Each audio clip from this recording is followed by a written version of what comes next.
Okay sir. Sir ভালো আছেন sir? না ভালো নাই, আপনারা মানে ক্লাস শুরুই করতে দেন না, কেমনে ভালো থাকবো বলেন? স্যার শুরু করেন আল্লাহর নাম নিয়ে স্যার, বিসমিল্লাহ। এখন হচ্ছে এই প্রথম টপিক, এই প্রপার্টি গুলাই শেষ করতে পারি নাই, 3 নাম্বার ক্লাস 12 আসছে। আচ্ছা তারপরে বইলা দিই, দেখেন আপনারা যখন আর 1 মিনিট হচ্ছে আমিও একটু আপনাদের সাথে নরমাল কথাবার্তা বইলা ক্লাসটা শুরু করি। একটা মনে করেন রুমের ডাইমেনশন বলবেন, রুমটা হচ্ছে এরকম,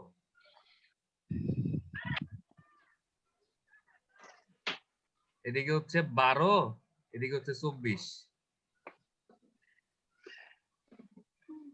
আমরা এটাকে 12x24 ইঞ্চি লিখি, এরকমটা সাইজ, ঠিক আছে? আচ্ছা, আর সিলিন্ডার যেগুলো বানাবো, সিলিন্ডার তো এরকম দেখতে, তাই না? সিলিন্ডারের এই ডাইমেনশনটা হচ্ছে 4 ইঞ্চি, আর এই ডাইমেনশনটা হচ্ছে 8 ইঞ্চি, অথবা এরকমও হয়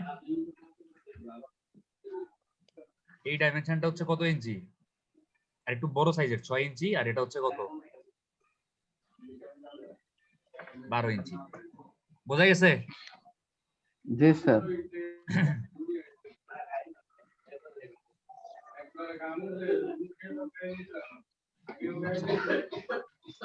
আমরা লাস্ট ক্লাসে হচ্ছে ওয়েদারিং অ্যাকশন, এরকম মানে আমাদের অনেকগুলো ফিজিক্যাল প্রপার্টি আমরা দেখতেছিলাম। আমরা হচ্ছে ওয়েদারিং অ্যাকশন পর্যন্ত মনে দেখছিলাম, একটু specific absolute specific gravity, porosity, void ratio এগুলো আমরা দেখছি, ওয়াটার অ্যাবজর্পশন দেখছি, হাইড্রোফোবিসিটি দেখছি, ওয়েদারিং রেজিস্ট্যান্ট, ওয়াটার পারমিবিলিটি, এই দুটো আমরা দেখছি। আমরা দেখি নাই হচ্ছে এই ফ্রস্ট রেজিস্ট্যান্স থেকে। কার বাসায় জানি পিছনে ব্যাকগ্রাউন্ডে আওয়াজ হচ্ছে, একটু আপনি কষ্ট করে আপনার মাইক্রোফোনটা মিউট করে দেন।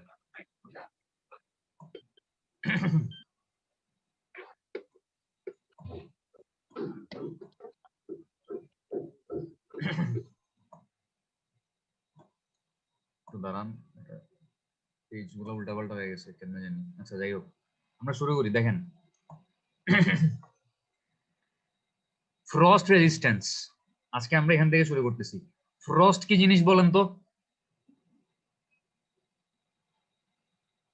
স্যার জমে যাওয়া বা এমন কিছু স্যার। হ্যাঁ, আমরা ফ্রিজের মধ্যে নন ফ্রস্ট, ফ্রস্ট ফ্রিজ লেখা থাকে না? নন ফ্রস্ট ফ্রিজ মানে হচ্ছে বরফ কম জমে, বরফ কম হয়, কারণ বরফ বেশি হলে পরিষ্কার করা লাগে, কষ্ট বেশি হয় আমাদের আব্বু আম্মুদের, তাই না? তার মানে ফ্রস্ট রেজিস্ট্যান্স মানে হচ্ছে আপনার কোনো একটা ম্যাটেরিয়ালের এরকম জমে যাওয়ার মানে বা রেজিস্ট করার যে প্রবণতা, এটাকে বলে হচ্ছে ফ্রস্ট রেজিস্ট্যান্স।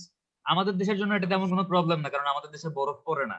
বা শীত প্রধান দেশগুলোতে এই একটা ম্যাটেরিয়ালের বা একটা মানে কনক্রিটের ফ্রস্ট রেজিস্ট্যান্স কিরকম, এটার উপর অনেক কিছু ডিপেন্ড করে। কেন দেখেন, frost resistance denotes the ability of a water saturated material to endure repeated freezing and thawing with considerable decreases of mechanical strength. আচ্ছা, ওয়াটার স্যাচুরেটেড, স্যাচুরেটেড মানে কি বলেন তো? স্যাচুরেটেড জানি না, সম্পৃক্ত, ওয়াটার সম্পৃক্ত। মানে জিনিসটা কি আমার বাংলায় বুঝাই বলেন। তার মানে যে পোরগুলো আছে, পোরগুলোর মধ্যে পানি আছে। জি স্যার। যদি জি স্যার পুরোটা যতটুকু পানি ধারণ করতে পারে, যদি অতটুকু পরিমাণ পানি থাকে, তাহলে এটাকে কি বলে? কমপ্লিটলি বা ফুললি স্যাচুরেটেড। জি স্যার। আর যদি পুরোটা পানি দ্বারা ফিল আপ না থাকে, অল্প একটু ফিল আপ থাকে বা পার্শিয়ালি ফিল আপ থাকে, এটাকে বলে কি? পার্শিয়ালি স্যাচুরেটেড বলে। ঠিক আছে? জি স্যার। তার মানে দেখেন যে এরকম একটা ম্যাটেরিয়াল যেটা হচ্ছে স্যাচুরেশন, তার মানে কি বলবো, স্যাচুরেশন এবিলিটি আছে, সে পানি ধারণ করতে পারে। এরকম একটা ম্যাটেরিয়ালের ভিতরে যে পানিগুলো আছে, পানিগুলো শীত প্রধান দেশে একবার কি হবে? ফ্রিজিং, মানে পানিগুলো একবার বরফ হবে, আবার কি থয়িং, আবার কি হবে? পানিগুলো গলে যাবে, ঠান্ডা হবে, পানি গলে যাবে। ফ্রিজিং মানে হচ্ছে কি? শক্ত হয়ে বরফ হয়ে যাবে, আইস হয়ে যাবে। আর থয়িং মানে হচ্ছে ওই আইসটা কি হবে? গলে আবার পানি হয়ে যাবে। একবার বরফ হচ্ছে, একবার গলে পানি হচ্ছে। তো এই জিনিসটার কারণে দেখা যায় যে যেই ম্যাটেরিয়ালটা, এটা যদি কনক্রিট হয়, ওই কনক্রিটের মেকানিক্যাল স্ট্রেংথ মানে হচ্ছে আপনার লোড নেয়ার যে ক্ষমতা বা বেন্ডিং সহ্য করার যে ক্ষমতা বা কম্প্রেশন নেয়ার যে ক্ষমতা, ওইটা আস্তে আস্তে ডিক্রিজ করে বা মেকানিক্যাল স্ট্রেংথ আস্তে আস্তে কমে যায় এই কন্টিনিউয়াস ফ্রিজিং আর থয়িং এর কারণে। ঠিক আছে? এটা তো বুঝলেন যে ফ্রিজিং মানে হচ্ছে কি বরফ হওয়া, আর থয়িং মানে হচ্ছে কি গলে, মানে ওই বরফটা আবার গলে যাওয়া। So under such condition, the water contained by the pores increases in volume even up to 9% on freezing. দেখেন যেটা হয়, মনে করেন এরকম একটা কনক্রিটের ব্লক আছে, এই কনক্রিটের ব্লকটার মধ্যে তো অবশ্যই পোর আছে এবং এই পোর গুলোর মধ্যে কি আছে, পানি আছে। তো যখন ঠান্ডা পড়বে এই পানিগুলা কি হবে, বরফ হয়ে যাবে। যখন আবার গরম পড়বে তখন এই পানিগুলা কি হবে, গলে যাবে, গলে হচ্ছে পানি হয়ে যাবে। গলে যাবে। তো দেখেন যে under such condition the water content by pore increases in volume. আমরা কি জানি, পানি যখন বরফ হয় তখন তার আয়তন বাইরে যায় না? জি স্যার। স্যার এবং দেখেন এই পানিগুলা, এই ভিতরের পানিগুলা যখন বরফ হবে, এই পোরের ভিতরের পানিগুলা যখন বরফ হবে, তখন এগুলার আয়তন নরমাল অবস্থায় পানির তুলনায় কত গুণ বাড়তে পারে? প্রায় 9 গুণ পরিমাণ বাড়তে পারে। এখন একটা জিনিস চিন্তা করেন, আমি ইসমাইলকে মনে করেন, আমি ইসমাইলকে না, মনে করেন যে আমি একটা টেনিস বল নিয়ে একটা বয়মের মধ্যে ঢুকায় রাখছি। এই টেনিস বলটা যদি সাইজে বাড়তে চায় তাহলে কি বয়মটা ভেঙে যাওয়ার চেষ্টা কর, মানে মানে একটা কি বলবো, এটা এই হইন্ডে টেনিস ওঠার বলটা যদি প্রেসার কাজ আয়তন করবে। বাড়ে তাহলে ওই বয়মটা মনে করেন একদম টেনিস বলটা হচ্ছে বয়মটার যতটুকু সাইজ, টেনিস বলটার অতটুকু সাইজ। বাট টেনিস বলটা হঠাৎ করে মনে করেন এক্সপ্যান্ড করতেছে বা এটার আয়তন বাড়তেছে, তাহলে বয়মটা মানে ভেঙে যাওয়ার একটা প্রবাবিলিটি আছে না? জি স্যার সেম যখন জি হচ্ছে স্যার। এই পোর গুলার ভিতরে পানি আছে, সমস্যা নাই। বাট পানিটা যখন বরফ হচ্ছে, তাইলে যখন এটা বরফ হচ্ছে এটার আয়তন প্রায় কি হচ্ছে, 9 গুণ পরিমাণে বেড়ে যাওয়ার একটা টেন্ডেন্সি আছে। তো আয়তন বাড়লে কি হবে, এই যে কনক্রিট গুলা, এই কনক্রিট গুলা স্ট্রেংথ কমে যাবে। ডিসইন্টিগ্রেট মানে হচ্ছে কি, পার্ট খুলে যাওয়ার একটা চান্স আছে, ডিসইন্টিগ্রেট। ঠিক আছে। আবার মনে করেন যখন ডিসইন্টিগ্রেট। বরফটা পানি হচ্ছে তখন কি, এটার আয়তন কমে যাচ্ছে। মানে একবার হচ্ছে আমি এটার উপরে টেনশন অ্যাপ্লাই করতেছি, একবার কম্প্রেশন অ্যাপ্লাই করতেছি, ব্যাপারটা এরকম না? একবার টানতেছি, জি স্যার। জিনিসটা যখন পানিটা যখন এক্সপান্ড করতেছে তখন কিন্তু আমার কনক্রিটটা এরকম বাইরের দিকে টান খাইতেছে। আবার যখন এই আপনার বরফটা গলে যাচ্ছে তখন কি হচ্ছে, হয়তো অ্যাকচুয়ালি কম্প্রেশন অ্যাপ্লাই করতেছি না, বাট এই টেনশনটা কি রিলিজ হয়ে যাচ্ছে না? আমি যদি জি আপনার স্যার মাথার চুল ধইরা একবার টানি একবার ছাড়ি, একবার টানি একবার ছাড়ি, একবার টানি একবার ছাড়ি, আলটিমেটলি হঠাৎ করে আপনার মাথার চুলটা টাইনা আমার হাতে চলে আসবে না ছিঁড়া? জি স্যার ব্যাপারটা এরকম। তো একবার হচ্ছে আমি এটার উপরে স্ট্রেস অ্যাপ্লাই করতেছি, যখন এটা বরফটা হচ্ছে, আপনার পানিটা যখন বরফ হচ্ছে, আবার স্ট্রেসটা রিমুভ কেমনে হচ্ছে, যখন বরফটা গলে পানি হয়ে যাচ্ছে স্ট্রেসটা রিলিজ হয়ে যাচ্ছে। এরকম একবার স্ট্রেস দিচ্ছি একবার রিলিজ করতেছি, একবার দিচ্ছি একবার রিলিজ করতেছি, যার কারণে কি হচ্ছে, আপনার এটার মেকানিক্যাল স্ট্রেংথ কমে গিয়ে এটা ফেল করবে। তাহলে ফ্রিজিং থ্রোয়িং কি জিনিস বুঝতে পারছেন? জি স্যার আচ্ছা, এবার দেখেন heat conductivity is the ability of a material to conduct heat, মানে হচ্ছে তাপ পরিবহন ক্ষমতা। It is influenced by sir প্রশ্ন। করেন করেন তাড়াতাড়ি করেন। স্যার ওই প্রশ্নটাকে স্যার কিভাবে স্যার ইয়ে করবে? তো এই কোশ্চেনটা সমস্যাটা কিভাবে সমাধান? প্রথমবার একদম ক্লিয়ারলি বলবেন, মানে কোশ্চেন আপনি যদি মুখের মধ্যে অর্ধেক রাখেন কোশ্চেন আমি বুঝি না, আরেকবার বলবেন। মানে স্যার বলতেছিলাম যে এই যে ফ্রস্ট রেসিস্ট্যান্টটা স্যার কিভাবে করবে? এরকম তো হবেই, পানি তো ঢুকবেই স্যার। মানে এটাকে কি স্যার ভাইব্রেশন হ্যাঁ, বেশি করে করতে হবে বা নাকি কুটিং ভিতরে করতে ভয়েড হবে? কমাইতে হবে, ভিতরে ভয়েড বেশি হলে পানি থাকবে বেশি। আপনি যদি ভিতরে ভয়েড কমাইতে পারেন তাইলে তো ভিতরে পোর কমবে, পোর কমলে ভিতরে পানি কমবে, আর ভিতরে পানি থাকবে। কারণ আপনার যে সিমেন্ট শক্ত হওয়ার জন্য হাইড্রেশন রিঅ্যাকশন করতে হয়।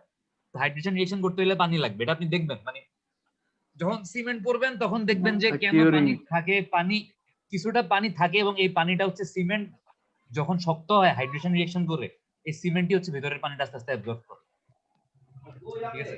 আচ্ছা যাই হোক, আমরা হিট কন্ডাক্টিভিটিতে চলে যাই। যে is the ability of a material to conduct heat, it is influenced by nature of material. মানে একটা বস্তু কি পরিমাণ তাপ পরিবহন করতে পারবে না কি পারবে না এটা ডিপেন্ড করে হচ্ছে কি ওই বস্তুটার স্ট্রাকচার, পোরোসিটি, মানে কি পরিমাণ পোর স্পেস আছে, characteristics of the pore and mean temperature at which heat exchange, এবং হচ্ছে এভারেজ তাপমাত্রা, যেই তাপমাত্রা আসলে বস্তুটা হচ্ছে তাপ পরিবহন করা শুরু করে। Material with large size pore have high heat conductivity, মানে যেই ম্যাটেরিয়াল গুলার পোর বা এই ছিদ্রগুলো হচ্ছে সাইজে বড়, এই ম্যাটেরিয়াল গুলো হচ্ছে বেশি তাপ ট্রান্সফার করে। Most material have a higher heat conductivity than drier moist material। আচ্ছা, যেই ম্যাটেরিয়াল গুলো হচ্ছে ভিজা বা একটু আপনার ওয়েট, এই ম্যাটেরিয়াল গুলো হচ্ছে শুকনা ম্যাটেরিয়ালের চাইতে বেশি পরিমাণে তাপ পরিবহন করতে পারে। This property is of major concern for material used on the walls of heated building since it will affect dwelling houses। dwelling house মানে হচ্ছে রেসিডেন্সিয়াল হাউস। আমরা যে বাসাগুলোতে থাকি আমাদের বাসায় যে আমরা ওয়াল তৈরি করি, এই ওয়ালগুলার দেয়াল তৈরি করার সময় ম্যাটেরিয়ালের হিট কন্ডাক্টিভিটি হচ্ছে একটা অনেক ইম্পর্টেন্ট বিষয় বা চিন্তার বিষয়। কারণ আপনি যে দেয়াল তৈরি করতেছেন, আপনি কি দিয়ে তৈরি করতেছেন? ব্রিকের দেয়াল বা ব্রিকের ওয়াল তৈরি করতেছেন। এই ব্রিক যদি অতিরিক্ত পরিমাণে হিট কন্ডাক্টিভ হইতো, তাহলে আপনি ঘরের মধ্যে থাকলে আপনার কি হইতো? গরম লাগতো। কারণ বাইরের, মনে করেন আজকে বাইরের টেম্পারেচার অনেক বেশি, কি বলবো, তাপমাত্রা অনেক বেশি। মানে আকাশে মনে করেন একেবারে সূর্য উঠা ফাটায় ফেলতেছে, তাই আপনি বাসায় থেকে কিন্তু কমফোর্ট পাইতেন না, কারণ ওই বাইরের টেম্পারেচার আপনার বাসায় ঢুকতো যদি আপনার ওয়ালটা হিট কন্ডাক্টিভ হইতো।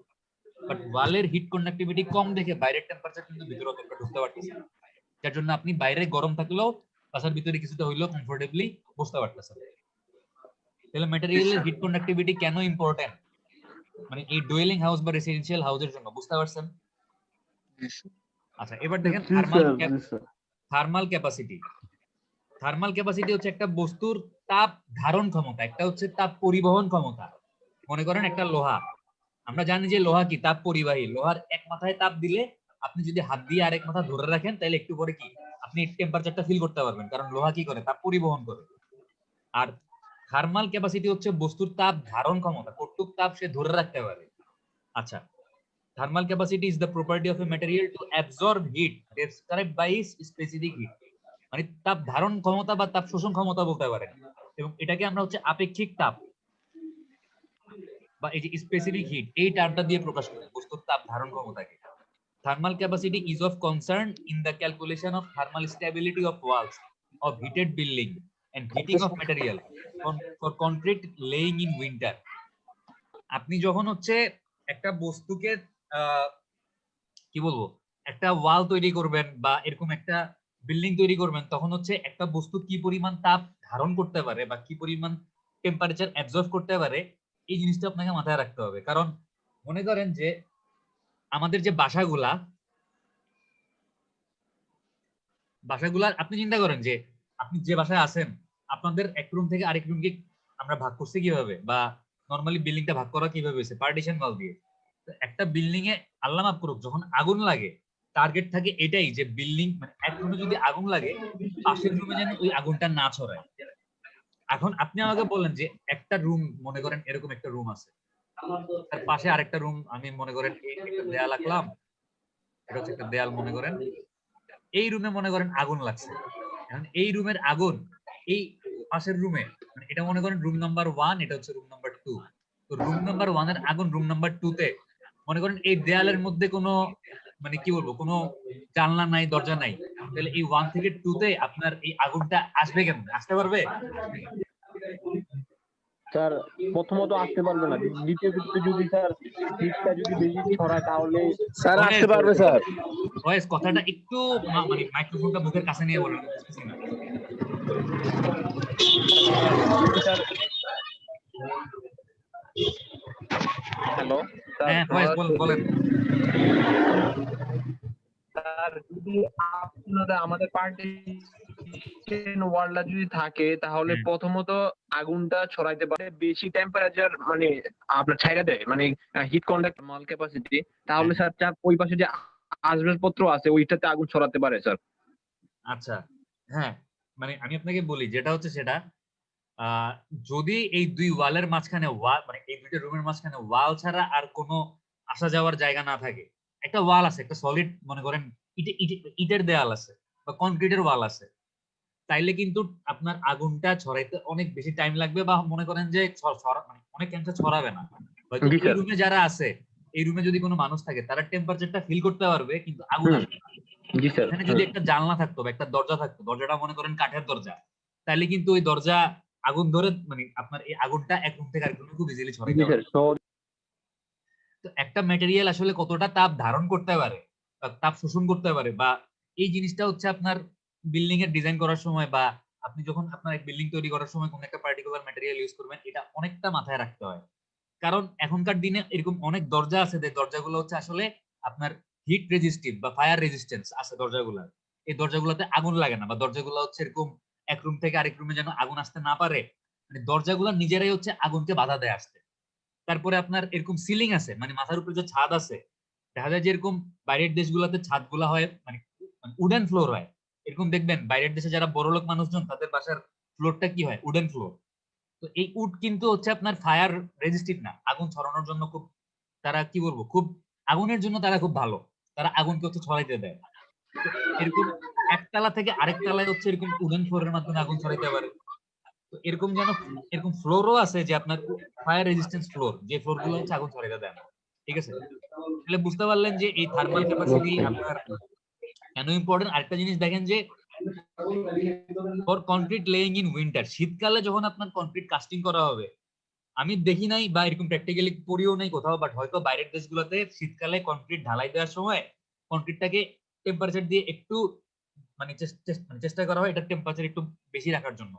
কারণ যদি কনক্রিটের টেম্পারেচার কমে যায় তাহলে দেখা যাবে যে কনক্রিটের মধ্যে যে পানি আছে ওই পানিগুলো ঢালাইয়ের আগেই বরফ হয়ে গেছে চলে যেত। বা কনক্রিটটাকে শক্ত করে জমাট বাঁধায় দিচ্ছে।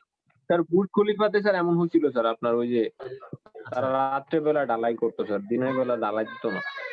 দিনের বেলা কি ঠান্ডা পড়তো? ঠান্ডা পড়ার কথা তো রাত্রে বেলা। স্যার দিনের বেলা গরম, স্যার দিনের বেলা গরম ছিল তো এই কারণে স্যার অতিরিক্ত গরমে স্যার ছাড়া দিত এগুলা স্যার। রাত্রে এক হইতে পারে যে অতিরিক্ত গরমে কনক্রিটটা জমাট বাঁধতে পারবে না, আরেক হইতে পারে যে অতিরিক্ত ঠান্ডায় কনক্রিটটা আপনার ঢালাই দেওয়ার আগেই জমাট পেতে যাবে। বিভিন্ন টাইপের প্রবলেম হইতে পারে। এটা তো স্যার দুবাইতে তো স্যার হ্যাঁ। বরফ পড়ে না। দিনের বেলা গরম পড়ে, রাত্রে বেলা ঠান্ডা পড়ে। আচ্ছা, এবার হচ্ছে আমরা আমাদের পরের পয়েন্টটাতে যাই। দেখেন থার্মাল কন্ডাক্টিভিটি গেল।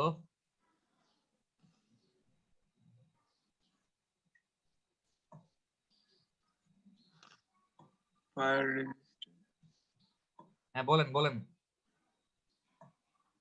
দেখেন ফায়ার রেজিস্ট্যান্স হচ্ছে, আরে খোদা,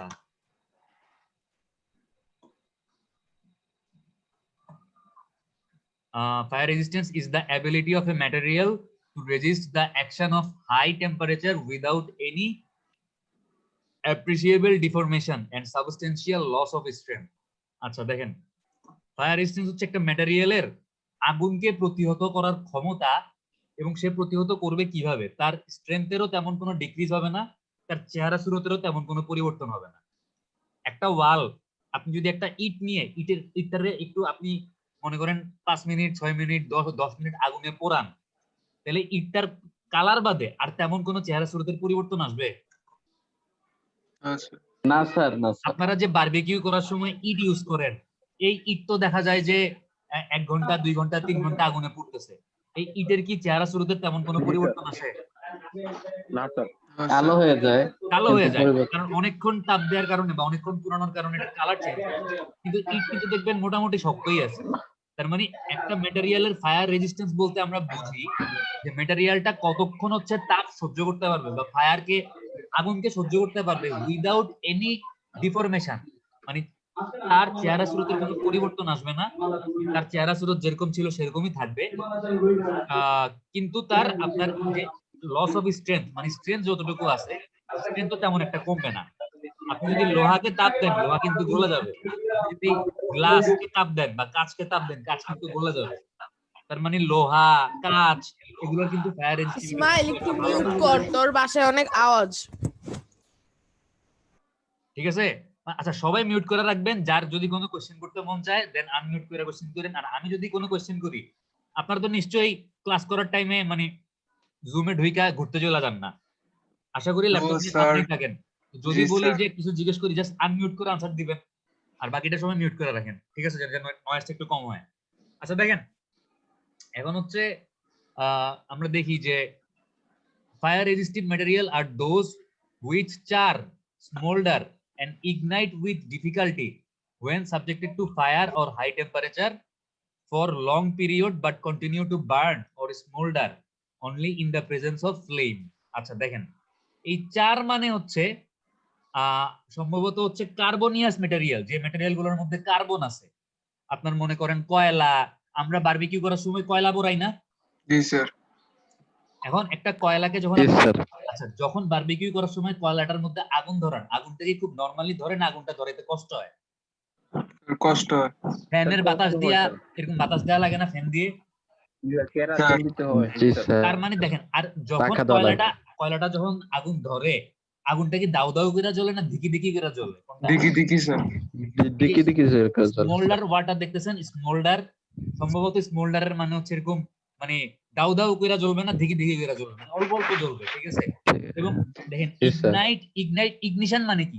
ইগনিশন মানে হচ্ছে কোনো কিছু জ্বলা, ঠিক আছে? ইগনাইট মানে হচ্ছে আপনার, এটার বাংলা কি ইগনাইট? আমরা যখন দুইটা পাথর নিয়ে ঘষি দেখবেন এরকম স্পার্ক করে না পাথর, জি স্যার। এটাকে এটাকে বলা হচ্ছে স্পার্ক করা। আর এই যে আগুন ধরতেছে বা এই যে স্পার্ক থেকে আগুন ধরে যাচ্ছে, এটাকে বলা হচ্ছে ইগনাইট করা বা ইগনিশন হওয়া, ঠিক আছে? Ignite with difficulty when subjected to fire or high temperature, মানে এই যে কয়লা বা স্মোল্ডার, মানে আপনার যেই ম্যাটেরিয়াল গুলোর মধ্যে কার্বন আছে, এই কার্বনটা যখন মানে আপনার আগুনে পোড়ার পরে কার্বনটা যখন বাতাসে উড়া যায় কার্বন ডাই অক্সাইড হয়ে, মানে বাতাসের উপস্থিতিতে এই কার্বন আর অক্সিজেন এই দুইটা মিলা কি হয়? কার্বন ডাই অক্সাইড হয়। তারপর কার্বন ডাই অক্সাইডটা বাতাসে কি হয়? বাতাসের সাথে মিশে যায়। তখন হচ্ছে এইটারে আপনি আগুন ধরাইতে গেলে এই কয়লাটারে, এটা আগুন সহজে ধরবে না, আগুন ধরতে অনেক সময় লাগবে। আর আগুন যদিও ধরে দেখবেন অনেকক্ষণ ধরে জ্বলবে, কিন্তু এটা জ্বলবে হচ্ছে গিয়ে অল্প অল্প জ্বলবে, মানে ওই যে দিকি দিকি যেটা বলে আস্তে আস্তে জ্বলবে, ঠিক আছে? আচ্ছা, এরপর দেখেন যে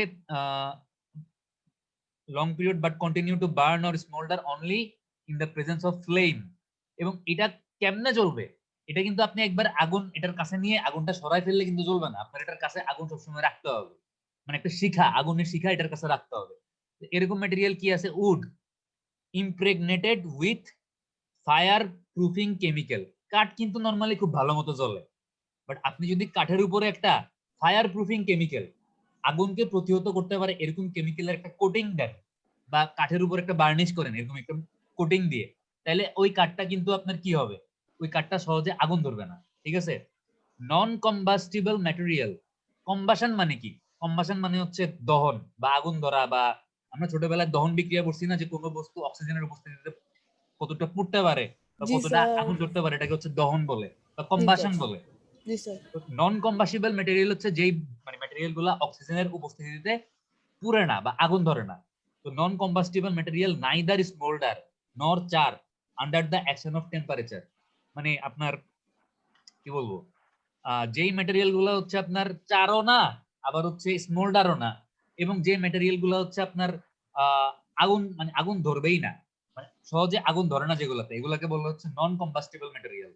সাম of the material neither crack nor lose shape such as clay brick, মানে মানে টেম্পারেচার বাড়লেও বা আগুন ধরাইলেও এগুলোর মধ্যে কোনো ক্র্যাক ফর্ম করে না, এগুলোর শেপও চেঞ্জ হয় না। যেমন এক্সাম্পল দিলাম ব্রিকের, আপনি যদি ব্রিকের মানে একটা ব্রিককে একটা ইট নিয়ে 1 ঘন্টা আগুনের মধ্যে ভালা রাখেন, বড় জোর এটা কি হবে? কালো হবে, ওইটার শেপও চেঞ্জ হবে না, ওইটার মধ্যে কোনো ক্র্যাকও ফর্ম করবে না। whereas some other like steel suffer considerable deformation under the action of high temperature, আর অপরপক্ষে লোহা বা স্টিল বা অ্যালুমিনিয়াম এগুলাকে যদি আপনি তাপ দেন, এগুলা দেখবেন যে আস্তে আস্তে গলা শুরু করছে বা মেল্ট হয়ে গলে যাবে, বা দেখবেন একটু চেহারা মানে ডিফর্ম হয়ে যাবে, চেহারা শুরু পুরো পাল্টায় যাবে টেম্পারেচার যদি হাই টেম্পারেচার এগুলাকে আপনি রাখেন। তাহলে ফায়ার রেজিস্ট্যান্স মানে বুঝছেন? জি স্যার, জি স্যার, আচ্ছা, বুঝি এখন স্যার, আমাকে বুঝছি বলেন স্যার। আপনার বাসার জানলার মধ্যে যে গ্লাস আছে, যে অ্যালুমিনিয়ামের যে মানে ফ্রেমটা আছে, এটার ফায়ার রেজিস্টিভিটি বেশি না আপনার বাসায় যে ওয়াল আছে ইটের ওয়াল, এটার ফায়ার রেজিস্টিভিটি বেশি? স্যার অ্যালুমিনিয়ামটা বেশি না? ফায়ার রেজিস্টিভিটি মানে হচ্ছে প্রতিহত করার ক্ষমতা, কোনটার প্রতিহত করার ক্ষমতা বেশি? স্যার দেয়ালের। দেয়ালের। কারণ আপনার বাসার যে অ্যালুমিনিয়াম বা স্টিল আছে বা যে গ্লাস আছে, গলে আগুনে এগুলা গলবে, গলে দেয়াল যাবে। তো গলবে না আগুনে। স্যার অ্যালুমিনিয়াম কি গলবে? হ্যাঁ হ্যাঁ গলবে অবশ্যই গলবে, অবশ্যই গলবে। স্যার এটা তো অনেক বেশি মানে আপনি যদি একটা অ্যালুমিনিয়ামের 1100 একটা কি বলবো একটা মানে প্লেট নিয়ে এক মাথায় তাপ দেন আর এক মাথা ধরেন, দেখবেন যে মানে টেম্পারেচার ফ্লো করতেছে, অবশ্যই গলবে। ওকে স্যার। এরপর দেখেন refractoriness denotes the ability of a material to withstand. বলেন স্যার থার্মাল গ্লাস গুলো যেটা বলে, থার্মাল গ্লাস গুলো এগুলো কি স্যার ইটের থেকে ফায়ার রেসিস্ট্যান্স বেশি নাকি ইটের বেশি? ইটের থেকে বেশি না, কারণ ইটের হচ্ছে ন্যাচারালি ফায়ার রেজিস্টিভিটি বেশি, বাট এই যে থার্মাল গ্লাস বলতেছেন বা আপনার ফায়ার রেজিস্টিভ ডোর, যে দরজাগুলো হচ্ছে আগুনকে আপনার আটকাচ্ছে, এগুলো তো আসলে ন্যাচারাল না, এগুলো হচ্ছে আর্টিফিশিয়াল, আপনি জোর করে এগুলারে বানাইতেছেন। হয়তো এরা কিছু একটা সার্টেন সময়, নরমাল একটা দরজা মনে করেন আধা ঘন্টাও আগুনকে ঠেকায় রাখতে পারবে না এক রুম থেকে আরেক রুমে যাইতে, বাট এই ফায়ার রেজিস্ট্যান্স ডোরের কাজ হচ্ছে ফায়ার ব্রিগেড আসতে, মনে করেন ফায়ার ব্রিগেড আসতে, আপনি জানেন যে আপনার আপনি যে শহরে থাকেন ওই শহরে আপনি ফায়ার ব্রিগেডের ফোন দিলে আসতে 1 ঘন্টা সময় লাগবে। এই ফায়ার রেজিস্ট্যান্স ডোরের কাজ হচ্ছে ওই 1 থেকে 1.5 ঘন্টা আগুনটাকে আটকায় রাখা। ও ঠিক আছে, বুঝতে পারছি স্যার। স্যার বুঝছি স্যার। এবার দেখেন কমার্শিয়াল বিল্ডিং গুলোতে স্যার এর হ্যাঁ। সামনে গ্লাস ব্যবহার করা হয় স্যার।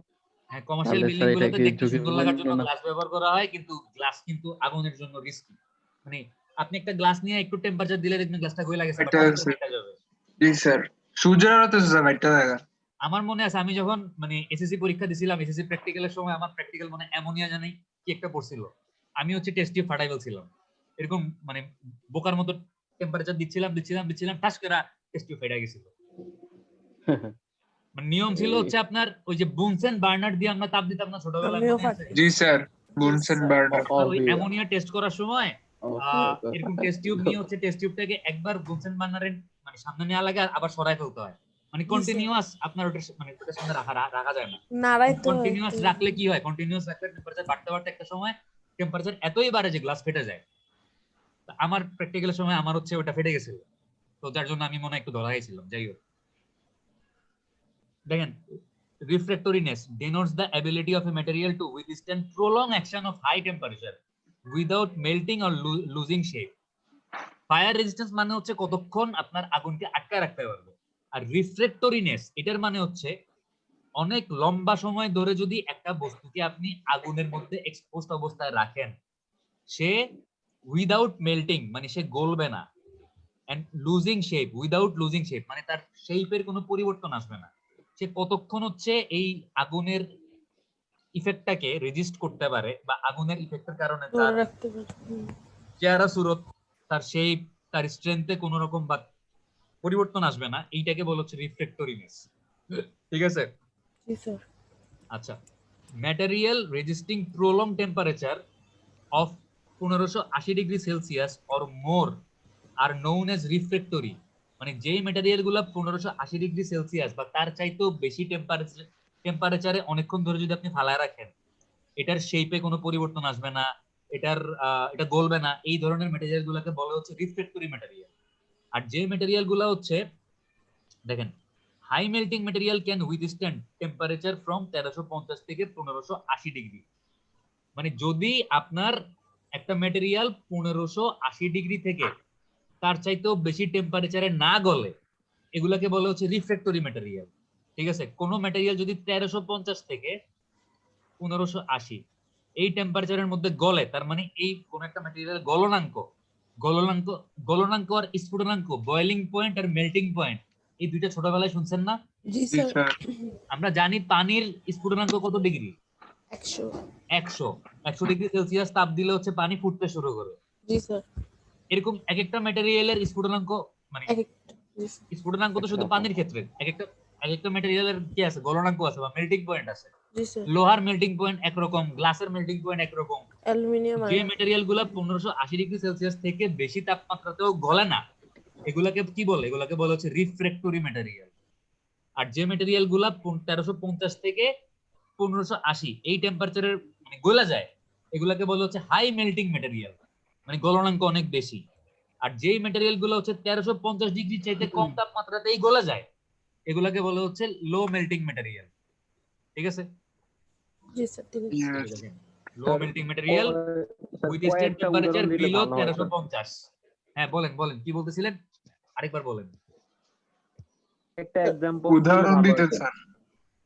ভাই আমি তো প্রত্যেকটা বস্তুর এরকম মেল্টিং পয়েন্ট মুখস্থ করি নাই, আপনারা করবেন, আমার এখন আসলে মনেও নাই। বাট আমি যদি বলি গ্লাস হচ্ছে একটা লো মেল্টিং ম্যাটেরিয়াল, গ্লাস। ঠিক আছে, জি স্যার। কারণ আপনি গ্লাসকে মনে করেন একটু ট্যাপটে টেম্পারেচার দিলে এটা মানে গলা শুরু করবে। আর হাই মেল্টিং ম্যাটেরিয়ালের যদি एग्जांपल দেই, তাইলে হচ্ছে ইটের ভাটা, দেখছেন না ইটের ভাটা? Yes sir. স্যার। ইটের ভাটায় এরকম একটা কি থাকে, হ্যাঁ। লম্বা একটা পিলার থাকে, চুল্লি। চুল্লি। হ্যাঁ। এই চুল্লির ভিতরে কিন্তু এখানে অনেকগুলো কম্পার্টমেন্ট থাকে। কম্পার্টমেন্ট মানে হচ্ছে রুমের মতো।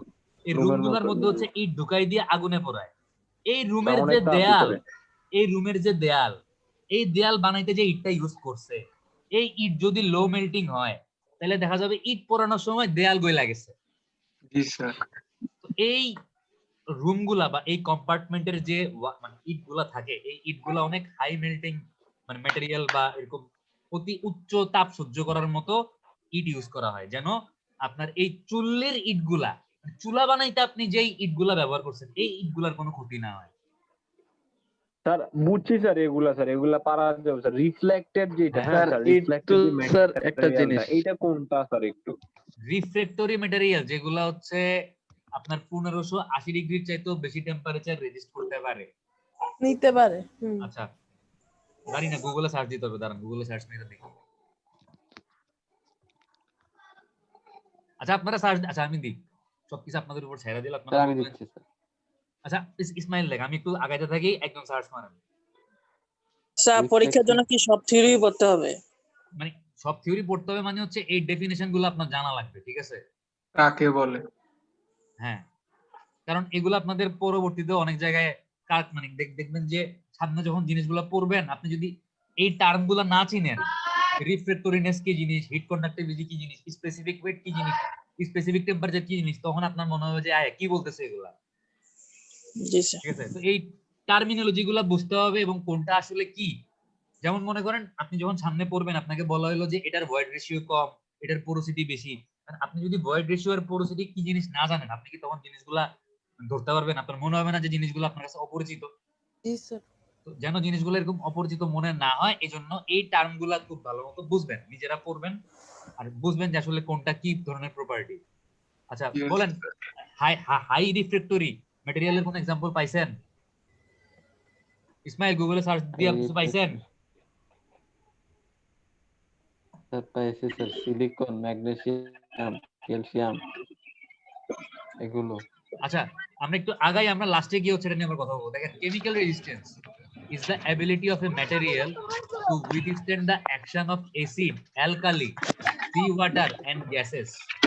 Natural stone material, limestone, marble and dolomite are eroded even by weak acid. Wood has low resistance to acid and এই কার মাইকটা সাউন্ড করে একটু মিউট করেন ভাই। Ismail. জিশান ভাই। আচ্ছা, wood has low resistance to acid and alkali. Bitumen disintegrate under the action of alkali and liquid. আচ্ছা দেখেন, কেমিক্যাল রেজিস্ট্যান্স হচ্ছে একটা ম্যাটেরিয়ালের, আমি যদি একটা ম্যাটেরিয়ালকে কোনো একটা কেমিক্যালের মধ্যে চুবায় রাখি, মানে কেমিক্যালটা হইতে পারে আপনার অ্যাসিডিক কেমিক্যাল হইতে পারে, বেসিক মানে ক্ষারীয় কেমিক্যাল হইতে পারে, ওটার মধ্যে ক্ষারও থাকতে পারে, অম্লও থাকতে পারে, ঠিক আছে? এবং এটার মধ্যে সি ওয়াটার মানে লবণও থাকতে পারে এবং গ্যাসও থাকতে পারে। এরকম কোন একটা কেমিক্যাল সাবস্টেন্সের সংস্পর্শে আমি যদি একটা ম্যাটেরিয়ালকে আনি, ওই ম্যাটেরিয়ালটা হচ্ছে ওই কেমিক্যালটার ইফেক্ট কতটুকু পর্যন্ত সহ্য করতে পারে, এই ইফেক্টটাকে বলে হচ্ছে তার কেমিক্যাল রেজিস্ট্যান্স বা কেমিক্যাল রেজিস্টিভিটি। প্রাকৃতিক পাথর বা ন্যাচারাল স্টোন, লাইমস্টোন, চুনা পাথর, মার্বেল, ডলোমাইট, এগুলো হচ্ছে আপনার উইক অ্যাসিড মানে দুর্বল ক্ষার বা দুর্বল অম্ল, ক্ষার তো না, দুর্বল অম্ল। এই দুর্বল অম্লর সংস্পর্শে আসুক, অথবা হচ্ছে আপনার মনে করেন কাঠ, আপনি যদি কাঠকে ক্ষার বা অম্লের সংস্পর্শে আনেন, বা বিটুমিন, আপনি যদি বিটুমিনকে হচ্ছে অ্যালকালি লিকিউর মানে হচ্ছে অ্যালকালি মানে কি, অ্যালকালি মানে হচ্ছে আপনার ক্ষার, এরকম তো কোন তরল পদার্থ যার মধ্যে ক্ষার আছে, এরকম কোন একটা ক্ষারের তরল পদার্থের সংস্পর্শে আপনি যদি বিটুমিনকে আনেন, তো দেখা যাবে বিটুমিন ডিসইন্টিগ্রেট মানে বিটুমিন মানে কি বলবো, পার্ট পার্ট খুইলা নষ্ট হয়ে যাইতেছে। বিটুমিন কিন্তু লিকুইড সাবস্টেন্স, কিন্তু তার মধ্যে কি দেখবেন একটা আঠালো বা স্টিকি ভাব আছে না, একসাথে লাইগা থাকে। বাট যদি আপনি এটার মধ্যে অ্যালকালি লিকুইড মানে একটু তরল ক্ষার টাইপের কিছু যোগ করেন, দেখবেন যে ওই আঠালো ভাবটা আর নাই, এটা পানি পানি হয়ে গেছে, এটা ভিসকোসিটি কমে গেছে, ঠিক আছে? আর তো তার মানে আচ্ছা একটা প্র্যাকটিক্যাল এক্সাম্পল দেই, আপনার পদ্মা সেতু না জানি যমুনা সেতুর কাজের সময় আপনার ভিয়েতনাম আর হচ্ছে সম্ভবত ইন্ডিয়া, এই দুই জায়গা থেকে এই ডলোমাইট আনছিল মনে হয়। এই ডলোমাইট হচ্ছে এক ধরনের পাথর, ঠিক আছে? তো এই ডলোমাইটটা কেমিক্যালি রেজিস্ট্যান্স কিনা এটা চেক করার জন্য এটাকে সোডিয়াম ক্লোরাইড এরকম কোন একটা ম্যাটেরিয়ালের মধ্যে চুবাইতে হয়। চুবানোর পর যদি দেখা যায় যে এটার লেন্থ মনে করেন এটার লেন্থ এতটুকু ছিল, এটাকে আমি কেমিক্যালের মধ্যে ডুবানোর পরে হয় এটার লেন্থ কমছে বা বাড়ছে, তাও একটা রেঞ্জ আছে, মানে কত পার্সেন্ট জানি বাড়তে পারবে না, তাইলে এটাকে বলা হয় কেমিক্যালি সাউন্ড। মানে কোন একটা কেমিক্যাল ইফেক্টের কারণে এটা শেপ যদি অপরিবর্তিত থাকে তাহলে ম্যাটেরিয়ালটা ভালো এবং এটাকে তখন ইউজ করা যাবে। আর যদি কোন একটা কেমিক্যালের সংস্পর্শে আনলে এই ম্যাটেরিয়ালটা হচ্ছে আপনার এটার শেপ চেঞ্জ হয়, সাবজেক্ট এটার পরিবর্তন করলে লেন্থ বাড়ে বা কমে, তাহলে হচ্ছে বুঝতে হবে এটা কেমিক্যালি সাউন্ড না। কেমিক্যাল হচ্ছে এটার গাঠনিক বা স্ট্রাকচার চেঞ্জ করে দিচ্ছে, গঠনটা চেঞ্জ করে দিচ্ছে, তখন এটা আসলে আপনি ইউজ করতে পারবেন না। তো এই টেস্ট করার পরে মনে হয় ওই ইন্ডিয়ানটা বাদ গেছিল, ভিয়েতনামেরটা সিলেক্ট হয়েছিল, এরকম কিছু একটা শুনছিলাম Yes. ডিজাইন করার সময়, আমি এক্স্যাক্টলি মনে নাই, বাট এরকম কিছু একটা শুনছিলাম। যাই হোক, আচ্ছা এরপর দেখেন durability is the ability of a material to resist the combined effect of atmospheric and other factor। এই যে উপরে আমরা এতগুলো জিনিস পড়লাম, ফায়ার রেজিস্টিভিটি, হিট কন্ডাক্টিভিটি, রিফ্লেক্টরিনেস, মানে বিভিন্ন ধরনের ইফেক্ট। আপনার একটা হচ্ছে অ্যাটমসফেরিক ইফেক্ট, মানে হচ্ছে এনভায়রনমেন্ট বা বাতাসের যে আপনার বাইরের যে টেম্পারেচার, রোদ, বৃষ্টি, এই ইফেক্ট, এবং এর পাশাপাশি বিভিন্ন ধরনের কেমিক্যাল ইফেক্ট, ফায়ারের ইফেক্ট, তারপর হচ্ছে আপনার আর যা যা আছে সবকিছু রেজিস্ট করার যে ক্ষমতা একটা ম্যাটেরিয়ালের, এগুলাকে একত্রিত ভাবে বা কম্বাইন্ডলি বলা হচ্ছে ম্যাটেরিয়ালটার ডিউরেবিলিটি, অথবা বাংলায় যদি বলি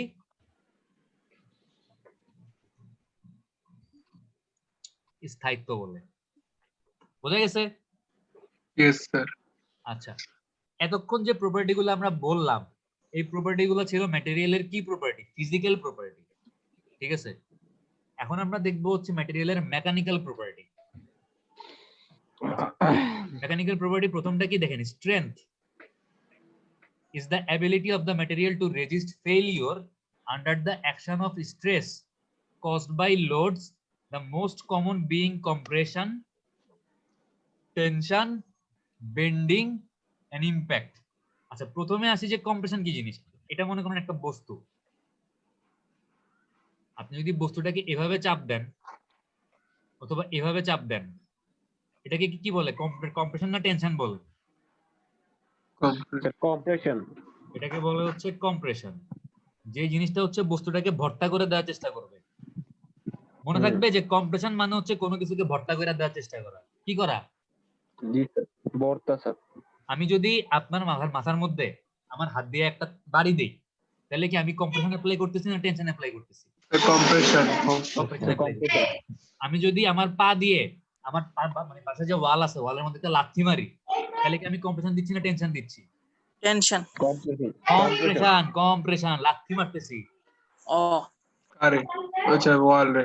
এবার চিন্তা করেন, আমি যদি আপনার চুল ধরে টানি, মনে করেন এটা হচ্ছে ইসমাইল, এটা হচ্ছে ইসমাইলের মাথার চুল, ঠিক আছে, আমি টানতেছি, তাহলে আমি যদি এভাবে এই ডিরেকশন বরাবর টানি, আমি কি টেনশন অ্যাপ্লাই করতেছি না কম্প্রেশন অ্যাপ্লাই করতেছি? টেনশন। টেনশন। মনে করেন একটা লোক ফাঁসিতে ঝুলাই দিল একটা লোক রে, ওই লোকটার গলার উপরে কি টেনশন আসতেছে না কম্প্রেশন আসতেছে? Sir compression sir. Tension sir. Tension sir. এটা হচ্ছে একটা লোক, এরকম মনে করেন তার গলার মধ্যে সে টান খাইতেছে, এটা কি টেনশন না? জি sir. Sir tension sir. Tension, tension. মানে যেখানে আপনার কোন একটা বস্তুর উপরে টান কাজ করবে ওটা হচ্ছে টেনশন, আর যেখানে একটা বস্তুর উপরে চাপ কাজ করবে, মানে কোনো কিছু চ্যাপটা হয়ে যাবে, গলার উপরে তো স্যার এটা চাপ কাজ করতেছে না স্যার? চাপের কারণে তো রগে স্যার, রগে তো চাপ কাজ করে। আচ্ছা দেখেন, সহজ কথা চিন্তা করেন, একটা মানুষকে যদি আমি এমনি ঝুলাই, গ্র্যাভিটি বা মহাকর্ষ তার নিচের দিকে টানতেছে, আমি তারে ঝুলাই রাখছি রশি দিয়া, তারে এদিকে টানতেছি, দুই ডিরেকশনে টানতেছি না? জি স্যার। এইভাবে টেনশন, ঠিক আছে। বোঝা গেছে? গ্র্যাভিটি টানতেছে নিচের দিকে, আর আমি তারে দড়ি দিয়ে ঝুলাই রাখছি উপরের দিকে, উপরের দিকে টান খাই, মানে উপরের দিকে। ও স্যার, বায়োলজিক্যালি বলে লেছি, সরি স্যার, বায়োলজিক্যালি বলে লেছি, সরি, বুঝি নাই। যাই হোক, বায়োলজিক্যাল তাহলে নতুন নতুন ফোর্স, কই নতুন যায়? স্ট্রেংথের ক্রাইটেরিয়া বায়োলজিক্যালি আল্লাহ জানে। আচ্ছা যাই হোক, কম্প্রেশন টেনশন কি জিনিস বুঝছেন না? জি স্যার, জি স্যার। এবার দেখেন বেন্ডিং। বাংলা সিনেমায় দেখছেন নায়ক হইতেছে লোহার রড হাত দিয়ে বাঁকায় ফেলে? জি স্যার। কি? ক্রিশ। ছোটবেলায় বাংলা সিনেমায় দেখেন নাই নায়ক হচ্ছে গিয়ে লোহার রড হাত দিয়ে বাঁকায় ফেলে? না। জি স্যার। ও আচ্ছা তাইলে যাই হোক, ছোটবেলায় সবাই কলম হাত দিয়ে বাঁকাইছেন না? কলম জি হ্যাঁ স্যার। স্যার, কলমের যে ক্যাপটা ছিল ওইটারে বাঁকানো যায়। হ্যাঁ আবার বাতাস। ক্যাপ না, আপনি যদি হাতে একটা কলম নিয়ে কলমটাকে এভাবে করে দুই মাথায় আপনি বল প্রয়োগ করেন, কলমটা এরকম বাইকা যাবে না? জি স্যার। স্যার ওই এটাকে কোনো বলে হচ্ছে বেন্ডিং। অ্যাপেক্স কলমের কথা। এটাকে কি Okay, বলে? বেন্ডিং। এটাকে বলছে বেন্ডিং, Bending. কোনো কিছু বাঁকানো। জি স্যার আর ইমপ্যাক্ট হচ্ছে কি জানেন? ইমপ্যাক্ট, ইমপ্যাক্ট মানে হচ্ছে হঠাৎ করে একটা কিছু আসবে আবার চলে যাবে। এ ভাই মিউট করেন, মিউট করেন।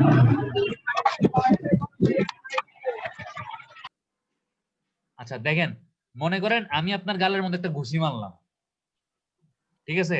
তাহলে কি হইলো? আপনি হঠাৎ করে একটা ঘুষি খায় আবার একটু পরে একটা বল হঠাৎ করে প্রয়োগ হয়ে আবার বলটা সরে গেল না?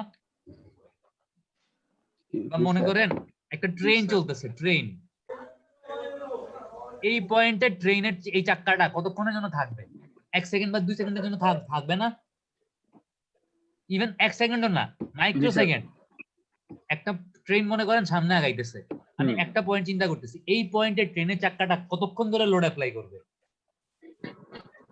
সেকেন্ড স্যার, মানে মিলি মাইক্রো সেকেন্ড বা সেকেন্ড। মানে মিলি সেকেন্ড বা মাইক্রো সেকেন্ড হবে হয়তো, মানে চোখের পলকে চলে যাবে। জি এটাকে বলে হচ্ছে আপনার ইমপ্যাক্ট জি লোড, স্যার। যে লোডটা একটা হঠাৎ করে আসতেছে এবং সঙ্গে সঙ্গে আবার রিমুভ হয়ে যাচ্ছে, ঠিক আছে? স্যার এখানে কি স্যার ইমপ্যাক্ট যেটা হয় এটা কি স্যার হ্যাঁ। অবস্থার কোনো পরিবর্তন ঘটায়? অবস্থার পরিবর্তন প্রথমে ঘটায় না, কিন্তু কন্টিনিউয়াস যদি আপনি এরকম অ্যাপ্লাই করতে থাকেন তাহলে এটার পরিবর্তন ঘটবে। আমি যদি আপনার চুল ধইরা টানলাম ছাড়লাম ইমপ্যাক্ট লোড, টানলাম ছাড়লাম ইমপ্যাক্ট লোড, ওকে এরকম করি, প্রথম চলে প্রথম আসবে কিছু স্যার। হবে না, 5 বার বা 6 বারের টাইমে গিয়ে আপনার মাথা থেকে চুল ছিঁড়ে আমার হাতে চলে আসবে। জি স্যার। ঠিক আছে। যদি ফয়েজ বিশ্বাস না হয় টাইনা দেখেন। জি স্যার বুঝছি। বয়স আমি জি আসি। স্যার বিশেষ হয় স্যার।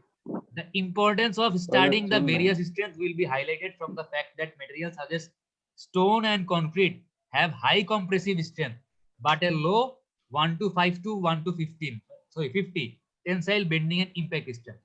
আচ্ছা একটা জিনিস মনে রাখবেন যে আপনার কনক্রিট বা পাথরের কম্প্রেশন নেয়ার ক্ষমতা অনেক বেশি, বাট তাদের বেন্ডিং, টেনশন এবং ইমপ্যাক্ট লোড নেয়ার ক্ষমতা হচ্ছে অনেক কম, এবং সে যতটুকু কম্প্রেশন নিতে পারে তার মাত্র 5 ভাগ থেকে 50 ভাগ সে হচ্ছে নিতে পারে কি tension Impact.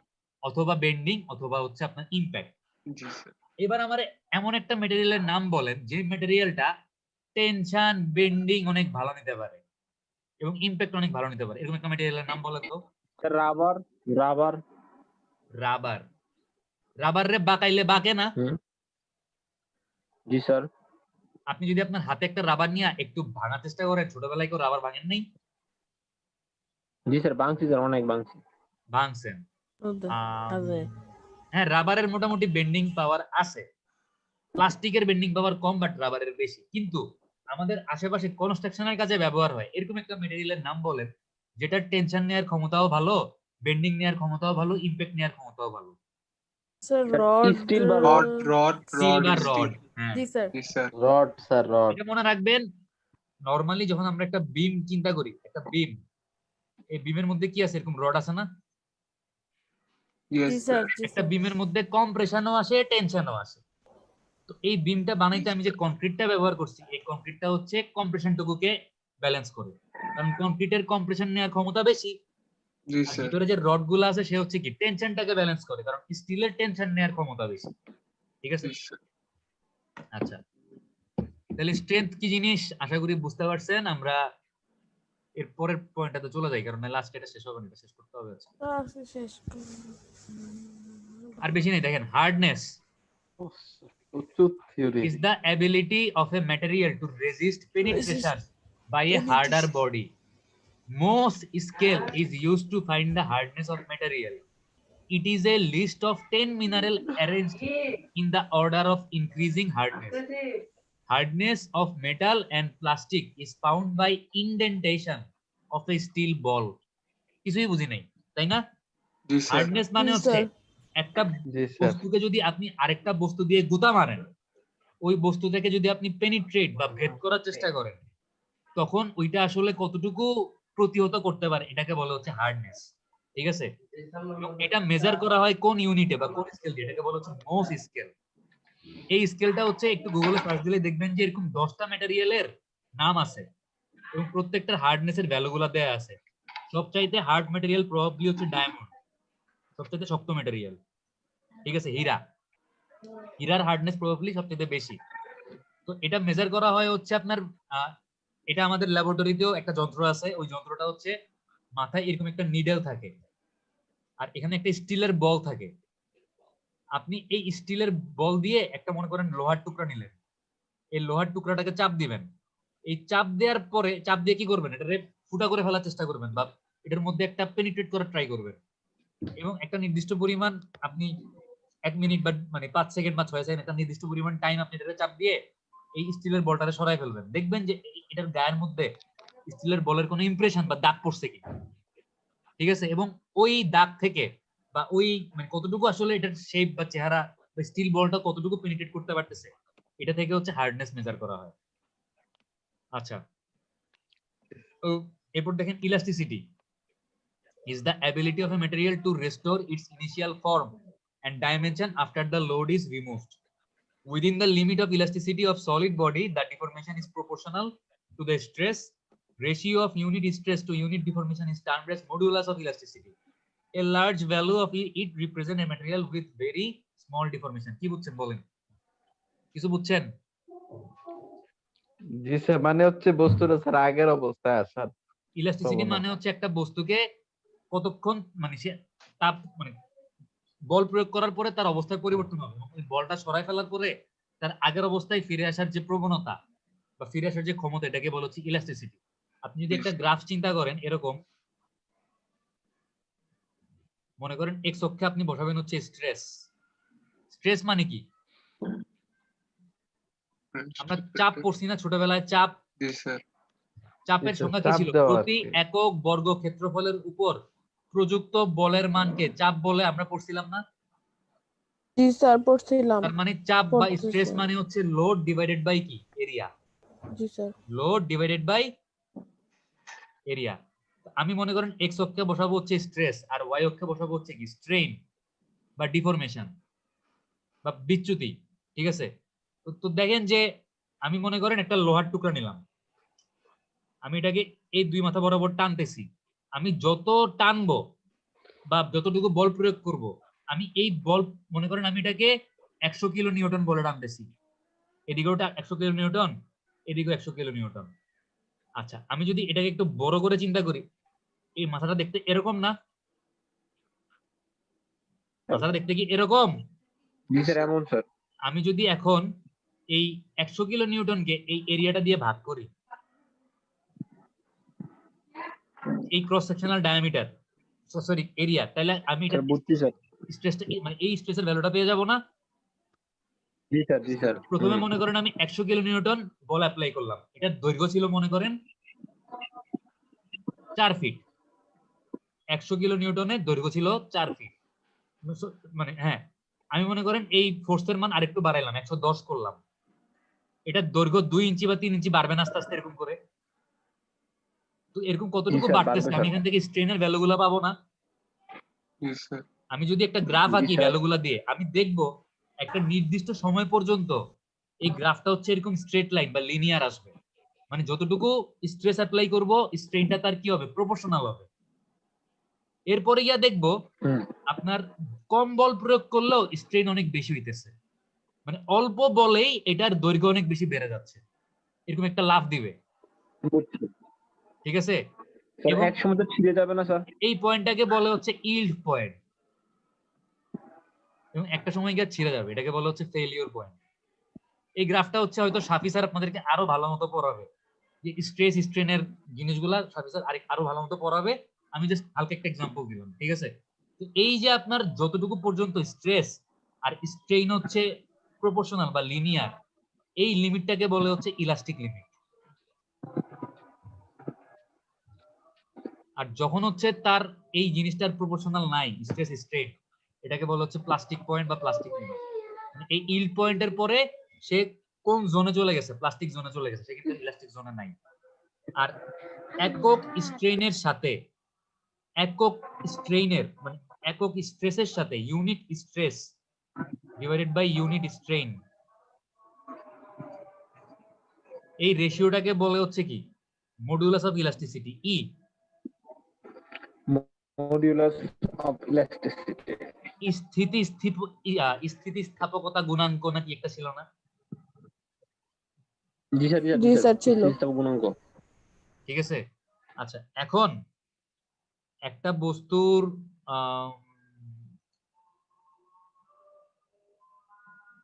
Modulus of ইলাস্টিসিটির value যদি অনেক বড় হয় তাহলে কি বুঝবেন? সে মানে বেশি স্ট্রেস নিতে পারে না কম স্ট্রেস নিতে পারে, কি বুঝবেন? স্যার বেশি নিতে পারে স্যার। কেন? কারণ মনে করেন স্ট্রেস অ্যাপ্লাই করতেছেন 200 কিলো নিউটন, মানে এটারে স্ট্রেসে কনভার্ট করবেন, বাট ইউনিট স্ট্রেন ডিফরমেশন যদি কম হয়, ডিফরমেশন যদি ছোট ভ্যালু হয়, তাহলে তো আমার ই এর মানটা বড় আসবে। বাট যদি নিচের এই আপনার ইউনিট স্ট্রেসের মানটা বড় হয়, মানে স্ট্রেস অ্যাপ্লাই করলে যদি একটা বড় মানের স্ট্রেন পাই, তাহলে তো ই এর মানটা ছোট হয়ে যাবে না? জি স্যার। তার মানে মডুলাস অফ ইলাস্টিসিটির ভ্যালু যত বড় তত হচ্ছে বস্তুটা বেশি স্ট্রেস নিতে পারে। ঠিক আছে, এই দেখেন এখানে বলা আছে a large value of it represent a material with very small deformation, মানে এই ম্যাটেরিয়ালটার ডিফরমেশন কম হয় যদি আপনি দেখেন যে ই এর ভ্যালুটা বেশি। ঠিক আছে, ওকে। এবার দেখেন প্লাস্টিসিটি কি জিনিস? Is the ability of a material to change its shape under load without cracking and to retain this shape after the load is remove. মানে একটা বস্তুকে বল প্রয়োগ করার পরে তার চেহারা স্বরূপ পাল্টাবে এবং ওই বলটা অপসারণ করার পরে তার চেহারা স্বরূপ আগের অবস্থায় ফেরত আসবে না, কিন্তু বস্তুটার মধ্যে কোনো ক্র্যাক বা ফেইলিউরও হবে না। বস্তুটা কিন্তু ফেল করতেছে না, কিন্তু তার চেহারা স্বরূপ পাল্টা যাচ্ছে, তার আগের অবস্থান নাই। এই প্রপার্টিটাকে বলা হচ্ছে গিয়া বস্তুর প্লাস্টিসিটি। সাম অফ দা, আচ্ছা মনে করেন একটা হুন্ডা অ্যাক্সিডেন্ট করলো, অ্যাক্সিডেন্ট করে হুন্ডার সামনে যে প্লাস্টিক আছে প্লাস্টিকটা থ্যাবড়ায় গেছে, কি হয়ে গেছে? এটা কিন্তু ফাটে নাই, কোনো ক্র্যাক ফর্ম করে নাই, কিন্তু একটা মনে করেন আপনার গাড়ির মধ্যে অনেক সময় এরকম গাড়ির ট্যাপ খাওয়া যায় না আপনার ট্রাকের সাথে গাড়ি খাইলে, জিনিসটা হচ্ছে আবার কে জানি মিউট করে নাই, একটু মিউট করেন ইসমাইল। এটা হচ্ছে আপনার একটা বস্তু মনে করেন ডিফর্ম হইছে কিন্তু কি ফেল করে নাই বা ক্র্যাক হয় নাই বা ছিঁড়ে যায় নাই, এটাকে বলা হচ্ছে বস্তুর প্লাস্টিসিটি। ঠিক আছে, some of the example of plastic material কি কি বলা আছে দেখেন, স্টিল, কপার, হট বিটুমিন, এগুলো হচ্ছে প্লাস্টিক ম্যাটেরিয়াল। মানে এগুলোর মধ্যে আপনি যদি বল প্রয়োগ করেন এগুলা ডিফর্ম হবে কিন্তু ফেল করবে না, ফেল করবে ওই প্লাস্টিক লিমিট শেষ হওয়ার পরে, যখন তার অবস্থা আরো ক্রিটিক্যাল হবে তখন ফেল করবে, যখন ফেলিউর লিমিটে যাবে তখন। হ্যাঁ হ্যাঁ হ্যাঁ। আচ্ছা এবার হচ্ছে আমরা আরেকটু দেখি, আমাদের আর মনে হয় একটা দুইটা প্রপার্টি আছে, শেষ করে দিব আজকে এটা প্লাস্টিসিটি। স্যার আজকে এতটুকু পর্যন্ত রাখেন না স্যার। স্যার আর না স্যার। এই টপিকটা আজকে শেষ করে দিলে ভালো হবে স্যার মাথাটা হ্যাং হয়ে গেছে। স্যার এখন একটা দুইটা পয়েন্টের জন্য একটা টপিক ভালো রাখার কোনো মানে হয় না। স্যার আজ একটু পড়াটা বেশি হয়ে গেছে স্যার একটু। আচ্ছা আর মনে হয় কিছু নাই, অন্যদের স্লাইড এখানে ভুলে চলে আসছে, এগুলো আপনাদের স্লাইড না আসলে। আচ্ছা আমার মনে হয় শেষ, প্লাস্টিসিটি পর্যন্ত তো দাঁড়ান দেখি আলহামদুলিল্লাহ। প্রপার্টি কি কভার হইছে। কেডা রকম করে কম্প্রেশন, টেনশন, বেন্ডিং, ইমপ্যাক্ট বললাম। আচ্ছা হার্ডনেস স্যার নেক্সট ক্লাসে স্যার নাইলে 10 মিনিট বেশি পড়বে। আর নাই মানে আমাদের এই প্রপার্টি মেকানিক্যাল প্রপার্টি আর ফিজিক্যাল প্রপার্টি শেষ। ঠিক আছে, চুপ কর। মোটামুটি শেষ। ওকে জি স্যার। মোটামুটি তার মানে আরো অনেক আছে না, প্রপার্টি আর পড়তে হবে না, প্রপার্টি গুলো মোটামুটি শেষ। আপনারা বাসায় নিজেরা প্রপার্টি গুলো পড়বেন, আপনাদের দায়িত্ব হচ্ছে বাসায় নিজেরা পড়া। ইনশাআল্লাহ। কোশ্চেন গুলা কিভাবে আসতে পারে স্যার? সব কি থিওরি আসবে? এখান থেকে আমি আপনাদেরকে বলতে পারি যে what is the elasticity of a material, what is the plasticity of a material, মানে 5 মার্কস এর এরকম ছোটখাটো ডেফিনিশন আসতে পারে, অথবা বলতে পারি যে শর্টলি ডেসক্রাইব দা পার্থক্য আসতে পারে স্যার, মানে দুইটা আসতে পারে। হইছে। আমি প্লাস্টিসিটি আর ইলাস্টিসিটির মধ্যে পার্থক্য জিজ্ঞেস করতে পারি, আসতে পারে। আপনি যদি জিনিসগুলো বুঝেন আপনি আপনার মতো পার্থক্য বানায় লিখবেন। ইসমাইল চায়ের কাপ দেখাইতেছেন কি জন্য? নিড এ ব্রেক স্যার, এটার চিহ্ন। ওরে বাপ রে। স্যার 4 কাপ চা খাবো।